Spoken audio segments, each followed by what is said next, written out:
Hello, folks, and welcome to the Counting Sheep podcast. This is episode 26, and my name is Ruth. I'll be your host, and today's an exciting day because I'm officially celebrating 1 year of podcasting, which is remarkable. Started this time last year, and I remember starting outside. My first podcast was from out of doors from my deck here, and so I thought it was fitting to podcast outdoors again today, even though the breeze is kind of loud.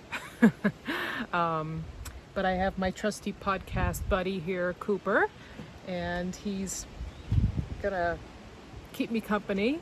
So yeah, exciting. I never thought that I'd come this far, so it's a wonderful feeling, and I have all of you to thank for your support and your comments and your likes and your subscribes. Thank you so much for supporting me here at Counting Sheep. If you are new here, I am a crafty sort of podcast. I go on about my crocheting, my knitting, and I also spin. I have a small flock of sheep here in Vermont with my husband, and we have a golden retriever named Cooper, and we have a house cat named Dora, both of which are getting up in age, but they're still hanging in there. So,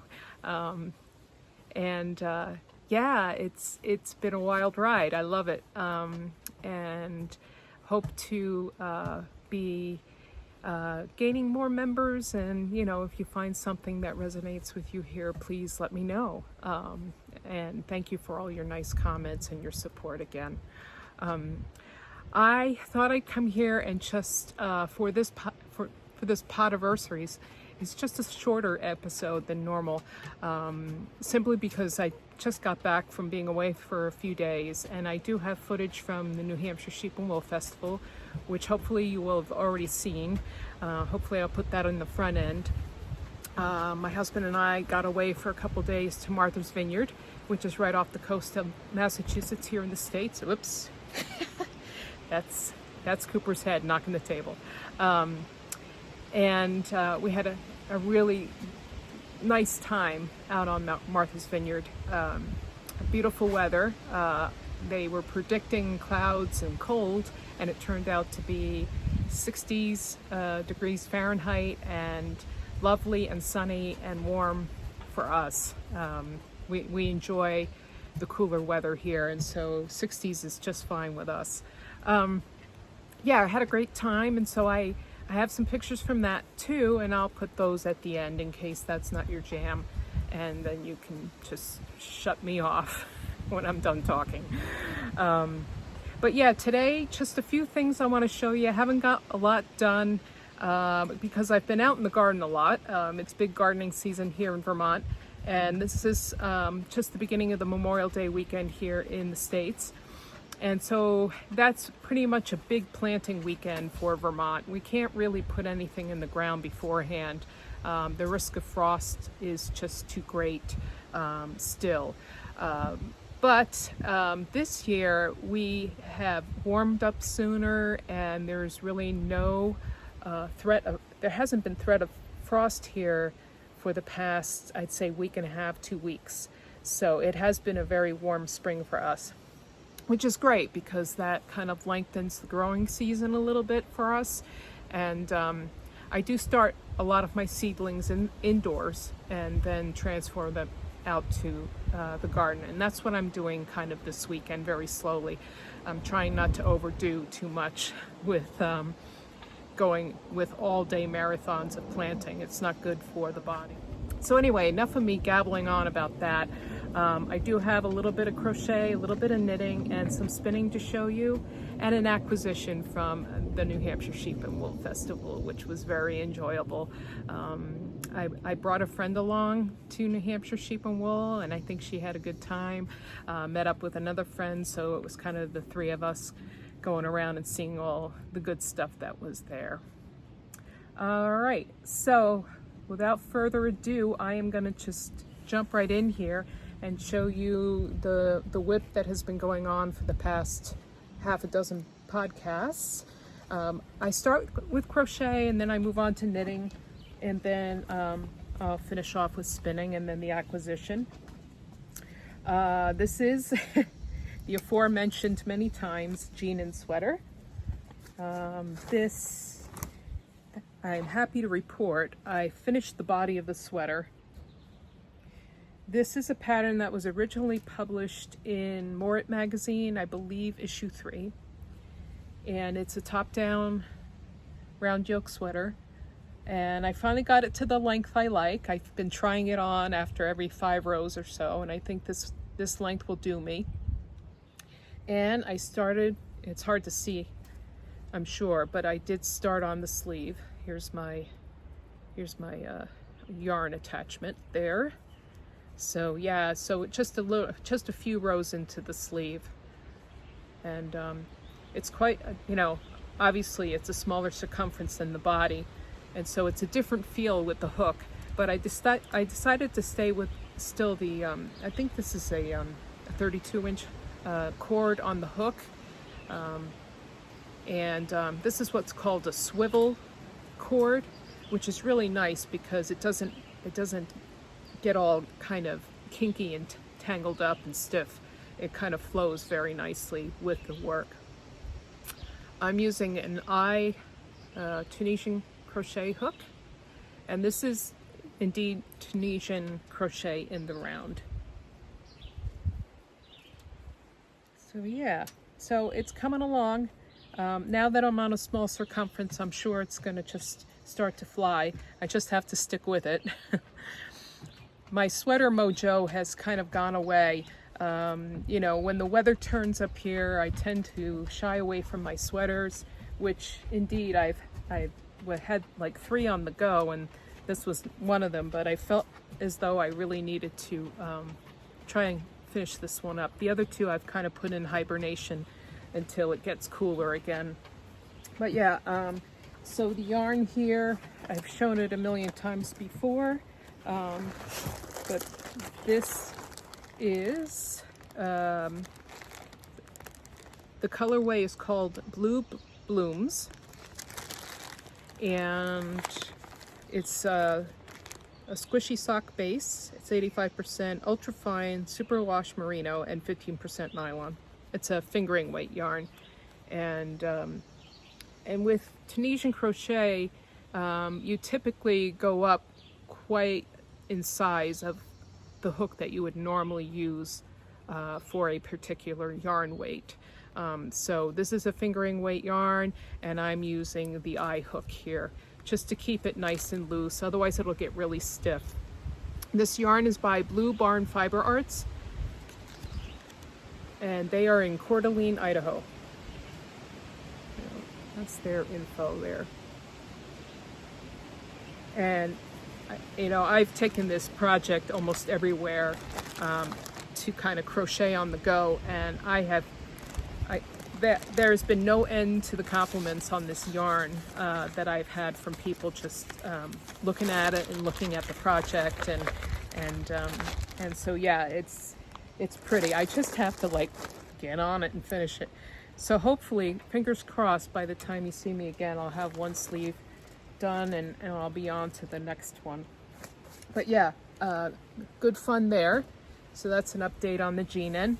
That is by Abby Maid. All right, onward. I wanted to show you my Take 2 shawl, and this was inspired by Claudia over at Sunbird Crochet. I saw hers, and I decided I wanted to make one as well. And I have not made too much progress on this, simply because I had to do 10 rows of slip stitch, and the problem with that, it's not my favorite stitch pattern, I gotta tell you, because you have to stay very loosey-goosey with it, otherwise it will drive you nuts. But anyway, this is the shawl, the Take 2 shawl. I'm getting ahead of myself. And this is a pattern by Mariana Mueller. and she is also known as Sweet Crochet Dreams. So I'm on my second color, and this is just section 2, which is a slip stitch. All right, continuing, that was the phone. I had to get it because it was my furnace guy, and that's a whole other, let's not get into it. But anyway, I was talking about my Take Two shawl and how, I believe, you know, this section 2 is like 10 rows of slip stitch, and how you have to stay really loose with this. And so it's not my favorite, but I'm getting through it. I have 3 more rows to go. So this is kind of a divider, you know, like a, oh, I'm not sure what she calls it. Let's see.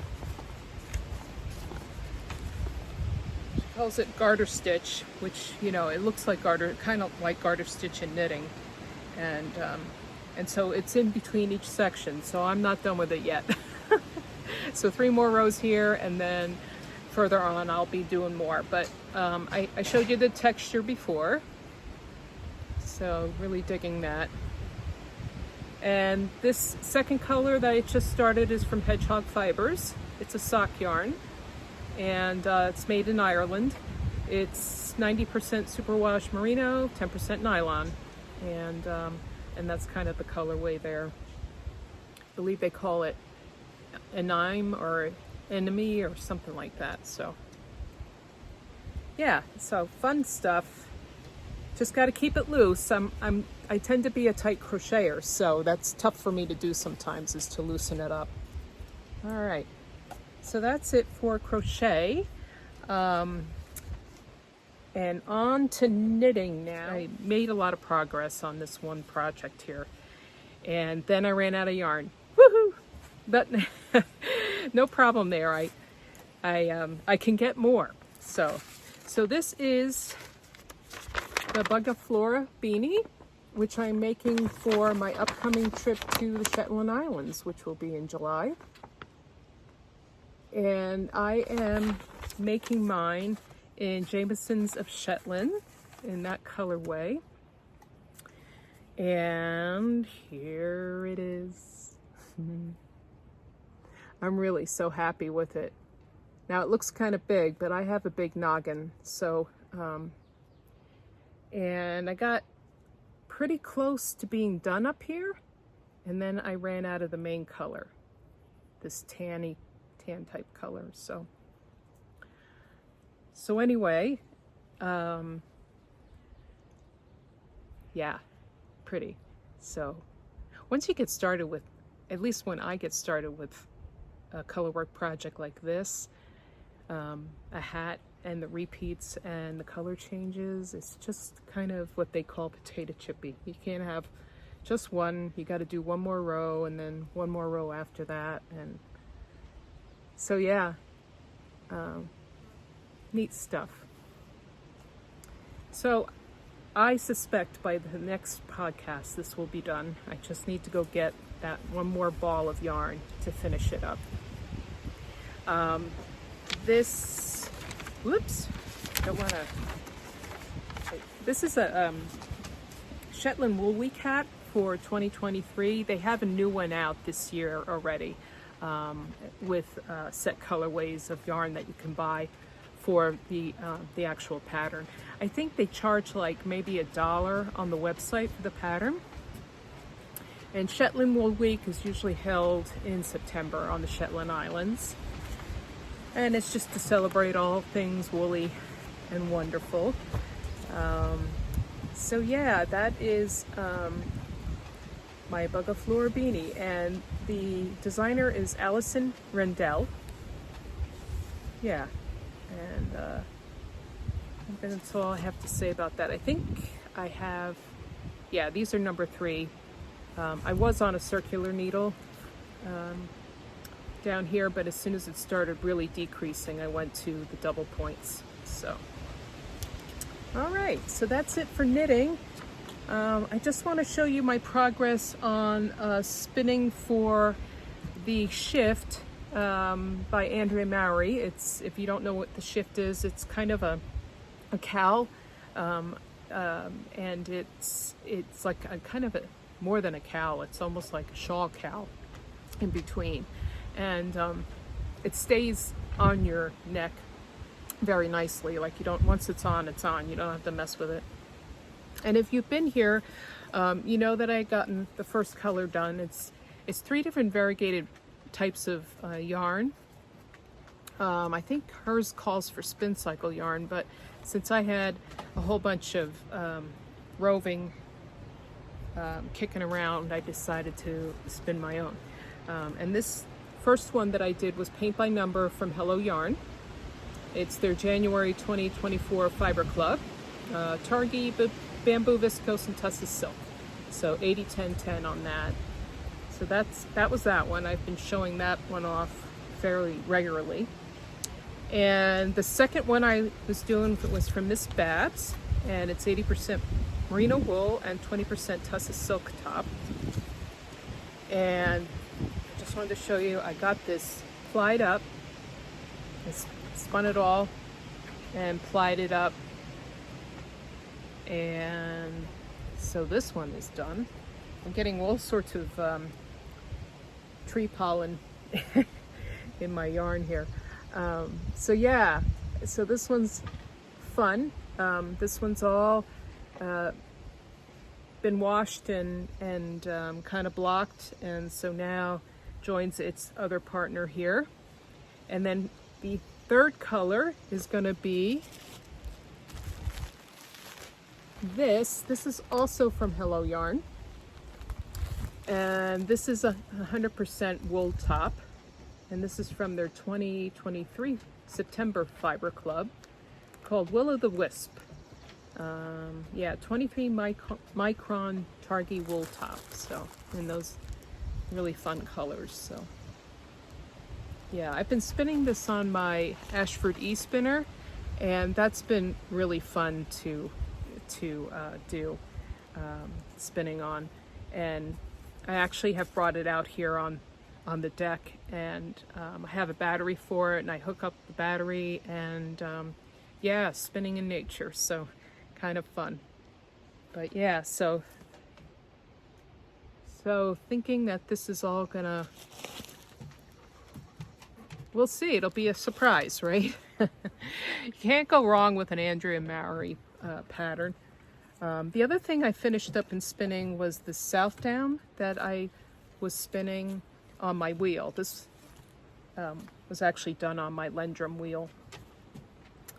So yeah, this is kind of thick and thin and all sorts of wonderful, and so, and it's been washed and blocked already as well. Not quite sure what this wants to be yet, so stay tuned. Don't really have a project in mind for this, but it was a fun thing to spin though, and I like how light and fluffy and airy it is. So definitely a woolen spun yarn. Lots of air in that yarn. All right, so that's it for my spinning. I wanted to show off what I got at New Hampshire Sheep and Wool Festival. I went by a booth and called, the vendor was called Woodworks, and this is actually how it's spelled, with a Z on the end. And they specialize in handcrafted pens, sewing notions, mostly all sorts of items that you can turn on a lathe. And I thought it was really interesting because my husband has a lathe and he puts out some really cool stuff. But this young lady also does crochet hooks, and so I couldn't resist. Here's and you might ask, where's the hook?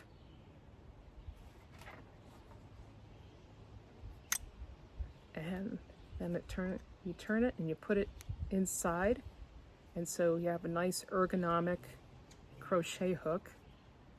She had them in sizes C, C/2, which is the one I got, up to I think I or J, but don't quote me. I might be lying about that.